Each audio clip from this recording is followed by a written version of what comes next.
Hey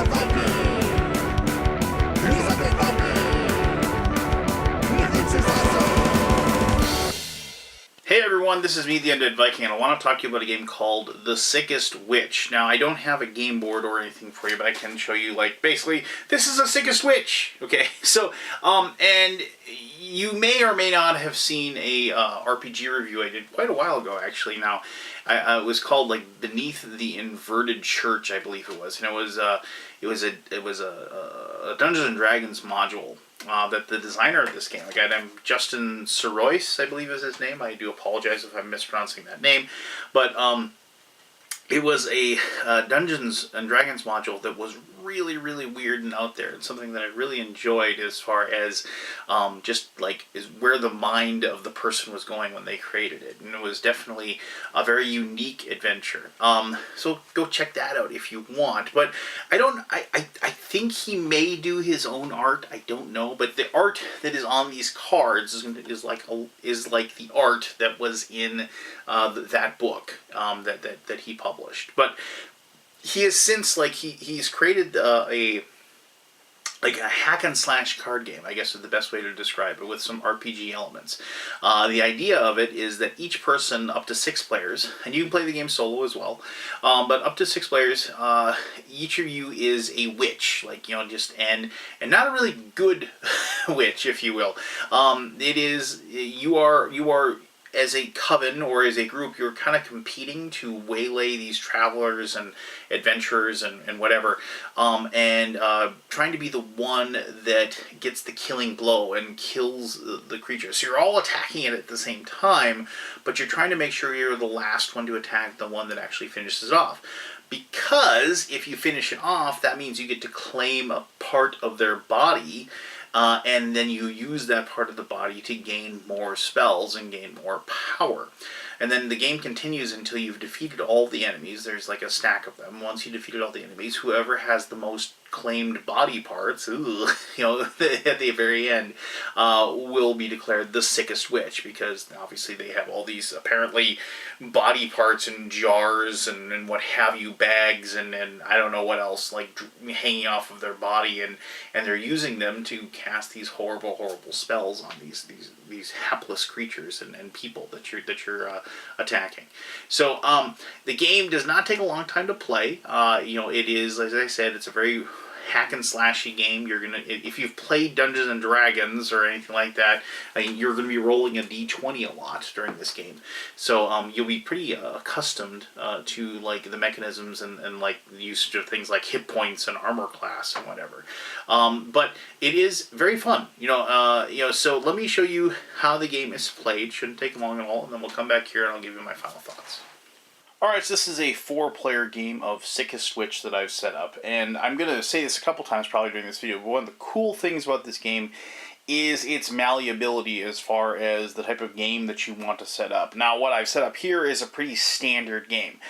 There are 4 players, and I've set up a battle that will have 4, like, opponents or things that you have to kill for each level of thing. So I'll just show you this deck real quick. So there's going to be 4 level 1s, 4 level 2s, 4 level 3s, 4 level 4s, and finally a boss battle at the very end. Now, you don't have to do that. You can set the game up however you want. You do get a ton of these cards that are going to be your opponents that you're in a battle. So you could set up like really quick games. Like if you just want to play a quick 10-15 minute game, you could set up a giant, huge game that like can last a fair amount of time if you so desire. It just depends on what kind of mood you're in and what you want to do. Each person is going to get a witch card. You know, as far as like the basic abilities of the witch, it's pretty standard. It just tells you like what their weapon is and their spell. And this little one there is they do 1 damage. If they can succeed with those attacks, they're going to do 1 point of damage. There's this number 7 on there. When you roll a 7 on your die, and it isn't just a 7, like this one over here is a 15, this one over here is a 9, and so on and so forth. What that will do is it will make your ability card, which I'm going to talk about here in just a moment, it'll actually cause your ability card to become focused, in which you'll turn it over and then you'll get some extra abilities. And I'll talk about that in just a little bit. But the ability card, normally what it does is it just kind of tells you, like what you can do after you roll a d4, and so you can kind of see here. So if you roll a 1 on your d4 for your ability, you get to re-roll your d20 roll. 2, you get to +2 to your d20. 3, you can stun any witch for 1 turn, basically making somebody miss their turn. And then a 4 allows you to either skip a turn or recharge spent spell. So like the 4, obviously you have a couple of options, which is always nice. Now you might have noticed that pain, pestilence, and poison. One of these things there is like the effect of the damage that you have, like as far as might come into play with what you're fighting. So if notice this maniac bandit, which is like the first one you're gonna fight, it'll say here it's like weak to pain. So if you do, and like has the symbol there, so you can kind of tell what pain is. So you do +1 damage with a pain attack. So that's something to keep in mind. Now remember, the whole point of this game is to be the person that does the killing blow to the thing that you're fighting. So there's a lot of timing involved with trying to figure out basically, on your turn, can you take it out? If not, what can you do to make sure that the creature stays alive to get around to you, so then you can be the one to claim it. Alright, above and beyond all of that, you are also going to get, each person's going to get a level 1 spell and a level 2 spell. Now this is the whole point. These are parts of bodies that your witches use to cast your spells. So like you have a hand, and it does attack of 2 damage, and is of the pain variety. And here you have the brain, it says attack of 2 damage, and stun any witch for 1 turn, plus no poison next turn, and it is a pestilence attack. So this is like a level 1 spell, this is level 2 spell. These are actually the backs of the monster cards. So like you'll use up some, so here's, like you can kind of see, these are 2 of the creatures. But like as I said before, you get a ton of these, so you don't have to worry about like using up the monsters that you want to fight. But so and so this one obviously has a lot more options as far as attack 2 damage, stun any witch for 1 turn, no poison next turn. It's pretty powerful in comparison to something that just does damage. But anyway, regardless, the way your turn works when it is your turn is that you're just going to make a decision as far as what you're going to do before you attack. First thing before the game starts is you're going to take this particular card. You can see he says he has hit points of 14, so an armor class of 10. And much like if you've played Dungeons and Dragons, you can understand how the armor class, you have to roll that number or better. So you're going to put the card right there where that 14 is, so you can keep a track of the damage that he's taken. And then you're going to make your decision as far as what you're going to do. You can do your basic attacks if you wish, that's fine. But a lot of times, obviously, using, especially in this case, because like he takes damage from extra pain, you might want to go and try to use like your pain damage here, because it'll actually do a +1. So let me just I didn't actually roll for this guy's special ability. I got a 3, so in this case I can stun any witch for 1 turn. Well, I don't really want to do that, because I want to probably, that's one of those things where I might want to use the ability to stun somebody that I think might kill him, and is going to take, that kill and get the prize, which is whatever body part this guy will give you after you take him out. Alright, so the way it works, pretty simple. You pick the spell you're going to cast, and you're going to roll a d20, and hopefully you'll roll high enough. In this case, I did not. I rolled a 2. Now, a couple things will happen, like if, when you're casting spells. And any die roll for that matter. A roll of 1 or 20 will allow people that have used their special ability. So when you use your special ability, like let's say for example, I rolled I rolled a 9. Let's say that, and also I'm kind of like giving you a situation here, and I had a 2 as my special ability. Now the 2 allows me to add 2 to my die roll on the d20. So what I could do then, because he has an armor class of 10, what I could say is I'm going to use this special ability, I'm going to put it off to the side, meaning that I've used my ability, and then I'm going to make this an 11, basically, which is going to allow me to hit him, this means that I use my pain spell. It does 2 damage, but it has an extra +1 because of the fact that he takes +1 damage from pain spell. So I can go 1, 2, 3 and knock him down to 11. Now, that might not be the best thing to do. Maybe it's something you want to wait until like it gets to your turn and he's at 3 hit points, right? And then like you can go for that good attack. But I just did that to kind of show you how that works.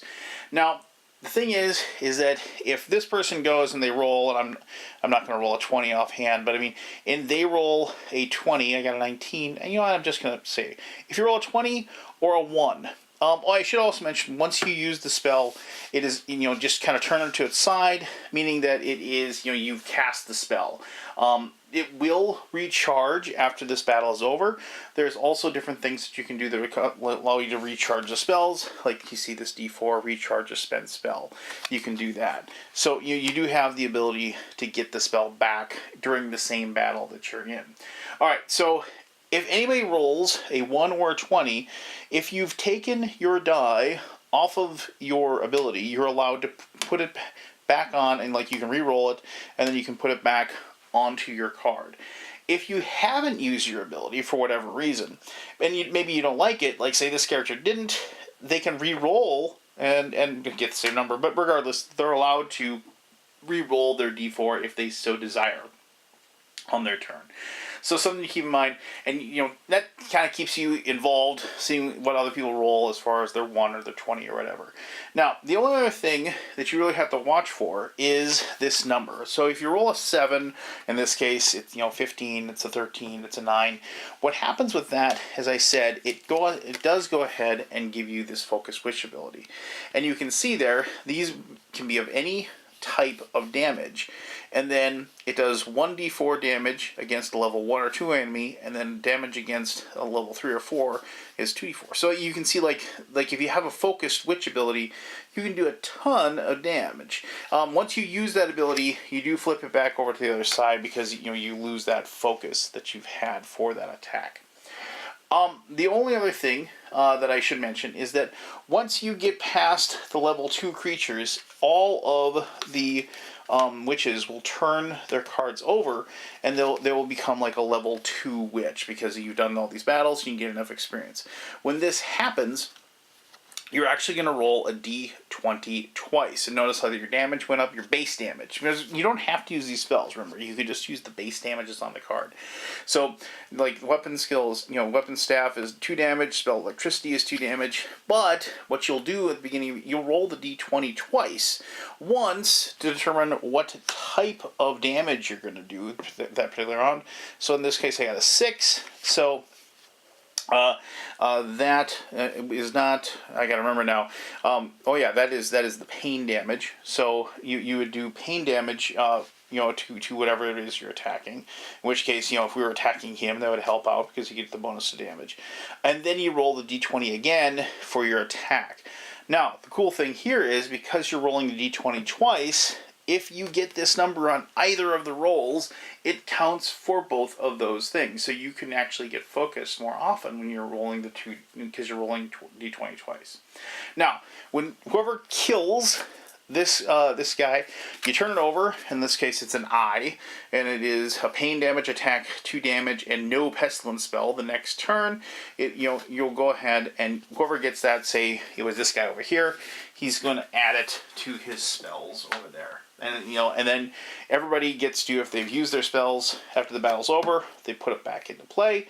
We're going to get our next guy, the Deranged Thief. He's got an armor class of 9, hit points of 14, and he is weak to poison damage. So we're going to go ahead and put that there, and then we're going to continue the same thing again. Now, as far as the mechanisms of the game, it is really simple. It's just pick your spell, pick your attack, do what you're going to do, and attack, the whatever it is that you're all facing in the middle of the board. But remember, you only get points, or the card, if you are the one who does the final point of damage. So it is a big giant timing thing. And because the combat isn't deterministic, you're going to have a lot of swings of action as far as getting good luck with dice rolls, getting bad luck with dice rolls, getting that special number that you need, to get that focused ability. Things like that are going to happen quite a bit that are really going to add a lot as far as this is not going to be a super thinky game. What it is going to be a lot of dice rolling.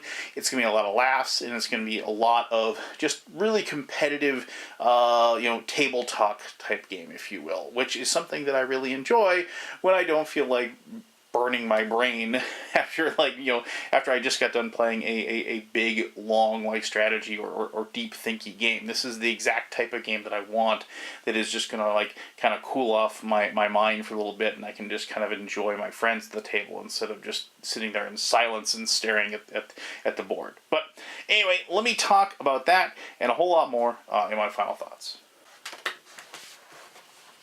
Yeah, Sickest Switch. Alright, so there you go. That is how you play that game. As I said, it is not really super complex as far as the rules go, but the way the game works, and there's been other games like this, like The Last Person that finished it off. The one that I keep coming back to was a game called Cutthroat Caverns. God, that's been a long time since I played that game. But, that was like a game where you got victory points for being the person that actually finished off the creature, and that's very much like this. But that game was kind of like a cooperative game, a semi-co-op, if you will. This is just straight conflict. Each person is just out for themselves. The thing to remember is that, these creatures don't really fight back. I mean, you're, torturing them or whatever, so it isn't like you're having to deal with, them, taking you down and doing damage to you. You're gonna kill the thing that's in the middle of the table. The big thing is the timing. It's the waiting to do a really good spell at a certain point so you can claim that victory when everybody else thinks that they have it in the bag. And what it does is it creates wonderful moments where everybody is staring at the person that's rolling the 20-sided die, because basically that roll is going to determine whether that person's going to win or lose. And so then the person who gets it gets to cheer, the person that loses, the person that was up next, who is sure they're going to pull off the killing blow, that sort of thing, they're cursing. And so it's a game that is lighthearted, maybe with a more gruesome theme, if you will, but it is a very lighthearted game. It is a very straightforward game, and it is, as I said, a much more of a table talk, player interaction type game. Nobody is going to accuse this of being a deep strategy, tactics type of thing. But there is some meat on the bone. This isn't just rolling dice and hoping for the best. I mean, as I said, there is timing things. There is ways to make people skip turns. There is ways to pick spells that are going to stop other people from using their good spells. Like if they have a really good spell that's going to do a lot of damage, and it's like a pestilence spell, like that one thing, you can cast spell, and it's like, now you can't use that. And they're counting on being able to do that. Now they have to just whack it with their sword because they can't. And you can't, and you normally can't skip a turn, but there are certain powers and abilities that allow you to skip your turn, which is something that you're going to want to do because of the fact that then you won't do damage possibly to the thing in the middle, and you're forcing somebody else to do damage, and hopefully when it gets back to you, it is weak enough that you can take it out. I mean, this is a game where a lot of times people are saying, come on, roll low, they're like, just please don't roll well, that kind of thing. You don't want to roll like a 20 because of the fact that, one, you'll do damage to the thing and maybe get it set up to be killed off, but also you're going to allow other people to reset their special abilities, and you're like, no, you didn't want to do that. So stuff like that is going to happen. People are going to be talking, people are going to be cheering, people are going to be cursing, and it's just, once again, it's over relatively quickly. A game like this could very well last too long in certain situations with certain groups of people and everything like that. So it lasts just long enough to be fun, to be challenging, to have a good time, but not so long that it overstays its welcome either. So if you are looking for a light RPG-esque game that you can kind of throw on the table and just set up quickly and just be able to play while you're doing other things or something on TV, you're talking, whatever, waiting for the big game to start, cooling off after the big game, this is going to fit the bill, and I think you're going to like it a lot. So there you go. If you have any questions about the Sickest Switch, ask away. I'll be happy to answer those as best as I can. As always, thank you very much for taking the time to watch this video, and until next time, I am the Undead Viking, and I'm telling you to have yourself one heck of an awesome day. Alright, bye-bye.